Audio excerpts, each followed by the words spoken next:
हिमाचल प्रदेश सरकार के मुख्यमंत्री और अन्य मंत्रीगण लगातार तथ्यहीन बयानबाजी करके जनता को गुमराह करते हैं। उनका ये कहना कि केंद्र सरकार से कोई सहयोग नहीं मिला पूर्णतः निराधार है। मैं बताना चाहता हूँ, इसी सरकार द्वारा विधानसभा के अंदर प्रश्न संख्या 3038 के जवाब में खुद सरकार ने जवाब दिया है कि आपदा राहत में एसडीआरएफ, एसडीएमएफ और एनडीआरएफ ये 3 हेड्स में जो है वो आपदा के लिए पैसा आता है। इन 3 हेड्स में पिछले 3 सालों में 3578 करोड़ 63 लाख रुपए आए हैं। ये इस प्रश्न में सरकार ने स्वीकार किया है। और इसके अलावा अगर आप इस साल की बात करो तो सरकार ने स्वीकार किया है कि इन्हीं तीनों मदों में इस साल में ही 1000 करोड़ से ज्यादा धनराशि हिमाचल प्रदेश को मिली है। इसलिए इनके आरोप निराधार है।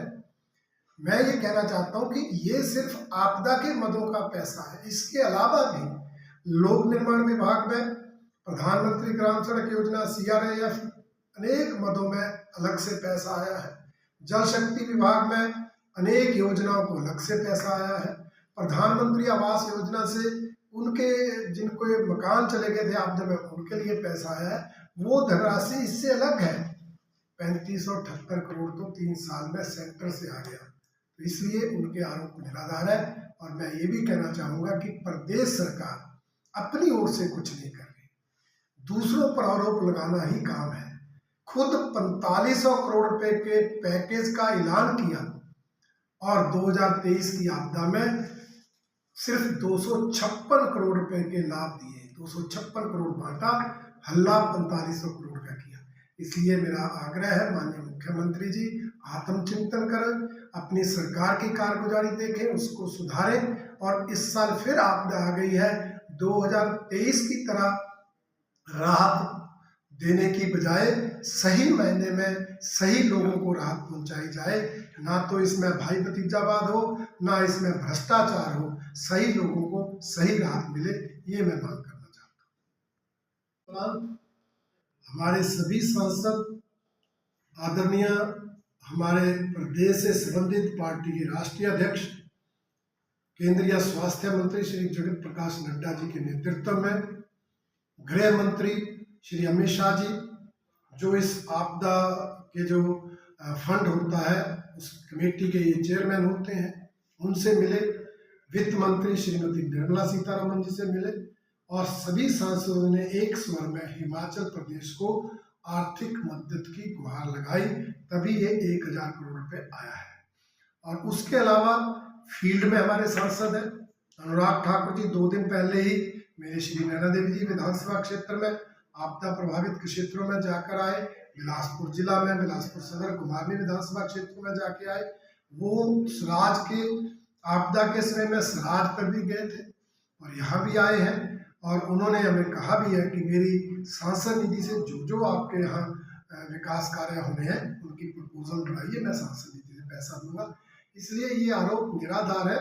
सांसद अपनी भूमिका अदा कर रहे हैं। कांगड़ा के सांसद चंबा में है, हमारा आज वो चंबा में बैठे हुए को 1 हफ्ता हो गया है। हमारे सिरमौर के शिमला पार्लियामेंट के सांसद सिरमौर में है। इसलिए सभी सांसद अपनी भूमिका अदा कर रहे हैं। कांग्रेस के आरोप निराधार है।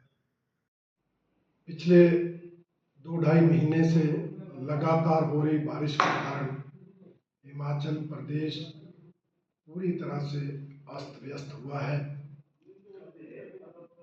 शुरुआत में जरूर मंडी जिला ही प्रभावित हुआ था, परंतु अब तो चाहे कुल्लू मनाली की बात हो, चाहे चंबा की, चाहे सिरमौर की, और यहाँ तक कि अब हमारे बिलासपुर जिला भी आपदा से बुरी तरह प्रभावित है।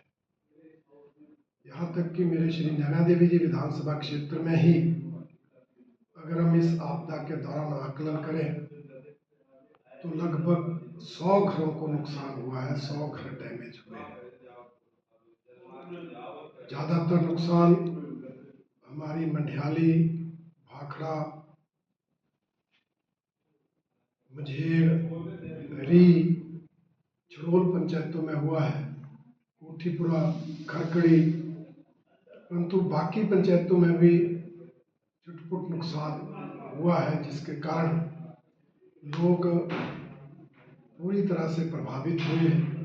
अनेक जगह से लोगों को घरों से बाहर निकालकर कहीं सुरक्षित जगह पर रखना पड़ रहा है। कई लोग अपने रिश्तेदारों के, अपने दोस्तों के घरों में चले गए हैं। तो इस स्थिति में हमारे इस विधानसभा क्षेत्र में अब सभी सड़कें जो है वो अवरुद्ध है। प्रशासन कोशिश करता है, परंतु लगातार बारिश होने के कारण दिक्कतें बढ़ती हैं। परंतु मैंने देखा कुछ विभागों में तो गंभीरता से काम होता है, पर कुछ विभाग लापरवाही भी बरतते हैं।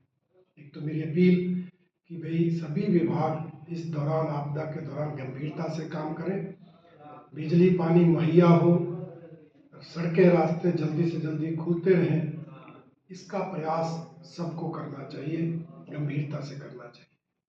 और प्रशासन से मेरा आग्रह है कि जो राहत प्रभावितों को पहुंचानी है वो राहत ऑनलाइन दी जाए, प्रभावितों के अकाउंट नंबर लेकर उनके अकाउंट में डाली जानी चाहिए। 2023 की तरह इस बार भी देखने में आया है कि हमारे इस विधानसभा क्षेत्र में आपदा की राहत राशि बांटने में भी राजनीति हो रही है। अभी पिछले कल नैना देवी रेस्ट हाउस से चेक बांटे गए। प्रभावितों को भाखड़ा से, मंडियाली से, टोपा से रेस्ट हाउस नैना देवी बुलाया गया, वहां चेक बांटे गए। और एक घटना तो ऐसी भी है कि 8-10 परिवारों को एसडीएम साहब ने परसों चेक दे दिए, बाद में कह दिया ये चेक कैश मत कराना, कल इनको लेकर रेस्ट हाउस आना। और उनसे चेक लेकर फिर जो कांग्रेस पार्टी के नेता है, यहाँ से चुनाव हार चुके हैं, पूर्व मंत्री महोदय द्वारा वो चेक वितरित करवाए गए। ये निम्न स्तरीय राजनीति आपदा के समय में करने की मैं कड़ी निंदा करता हूँ, क्योंकि आपदा से प्रभावित व्यक्ति पहले ही तंग है, परेशान है। पशु है उसके, खुद कहीं रह रहा है, पशु कहीं रह रहा है, बच्चे कहीं जाते हैं, तो वो उन कामों में उलझा हुआ है। आप 10-15 हजार रुपये का चेक देने के लिए पहले उसको रेस्ट हाउस बुलाते हैं, फिर वो चेक देने बैंक जाएगा। इससे अच्छा आप उनके अकाउंट में भेजें। आजकल ऑनलाइन ट्रांजैक्शन है, इसलिए मेरा जिला प्रशासन से ये निवेदन है कि इस तरह की घटिया राजनीति, निम्न स्तरीय राजनीति बंद की जाए और प्रभावितों को सही राहत राशि बांटी जाए। पिछले कल भी देखने में आया, चेक बांटने में भी बंदरबाट। कई लोग जिनका नुकसान हुआ था उनको चेक नहीं मिले, कई जिनका ज्यादा नुकसान हुआ उनको कम पैसा मिला।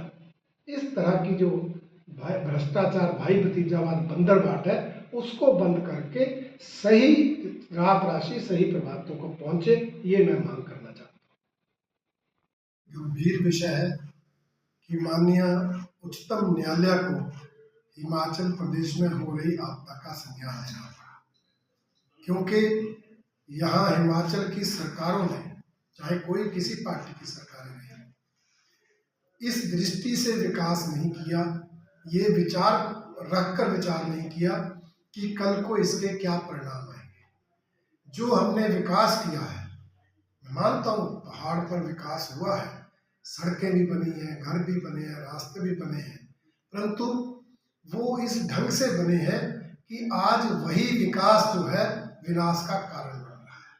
इसलिए सुप्रीम कोर्ट ने संज्ञान लिया है और मेरा भी मानना है कि निश्चित रूप से सरकारों को हिमाचल प्रदेश जैसे पहाड़ी राज्यों के लिए अलग से विकास मॉडल, डेवलपमेंट मॉडल डेवलप करना चाहिए। हिमाचल प्रदेश जैसे पहाड़ी राज्य में सरकार को ये निर्धारित करना चाहिए कि हिमाचल के पहाड़ों पर किस तरह के घर हों। क्या मैदान की तरह 4-4, 5-5 मंजिली कंक्रीट की कोठियां पहाड़ों पर खड़ी करनी जरूरी है? और दूसरी तरफ सरकारों को ये देखना होगा कि नदी नालों के नज़दीक जो रहायशी मकान है वो ना बने।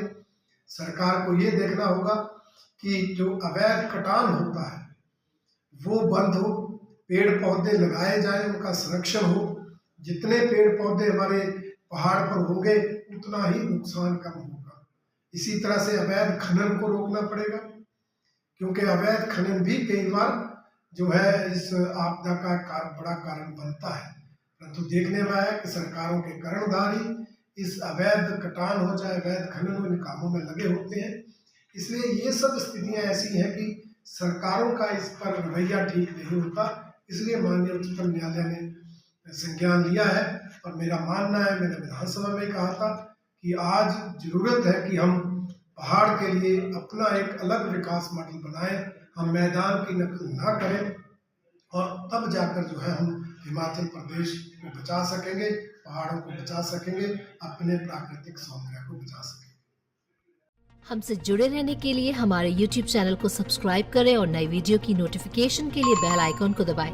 अगर आप ये वीडियो Facebook पर देख रहे हैं तो लाइक जरूर करें और ज्यादा से ज्यादा शेयर करें। इसी तरह के और भी अपडेट्स के लिए फॉलो करें हमारा Instagram पेज himachal.ke।